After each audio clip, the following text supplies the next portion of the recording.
திருவண்ணாமலையில் செய்யாறு பகுதியில் சிப்காட் தமிழ்நாட்டின் அந்த தொழில் முன்னேற்ற பொதுத்துறை நிறுவனம் அங்கே ஒரு தொழிற்பூங்கா அமைப்பதற்கு சிப்காட்டில் நிலங்களை கையகப்படுத்துகிறது. மேல்மா செய்யாறு உள்ளிட்ட அந்த பகுதிகளைச் சேர்ந்த விவசாயிகள், கிராமப்புற மக்கள் இந்த எங்களது விவசாய நிலங்களை எடுக்கக்கூடாது என்று கடுமையான எதிர்ப்பை தெரிவிக்கின்றனர், போராட்டம் நடத்துகின்றனர்.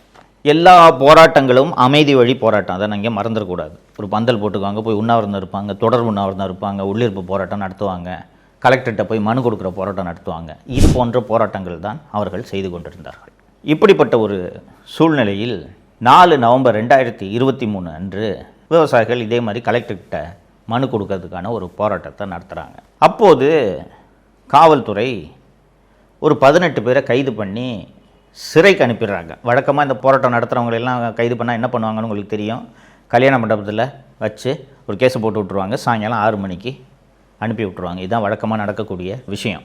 ஆனால் செய்யாறு மேல்மா பகுதியில் இந்த போராட்டம் நடத்தியதில் 20 பேரை ரிமாண்டுக்கு அனுப்பிச்சிட்டாங்க சிறைக்கு. ரிமாண்டுக்கு அனுப்பியதோடு இல்லாமல் பாக்கியராஜ், பச்சையப்பன், தேவன், சோழன், அருள் ஆறுமுகம், திருமால் உள்ளிட்ட 7 பேரை குண்டர் சட்டத்தில் அடைத்தது திமுக அரசு.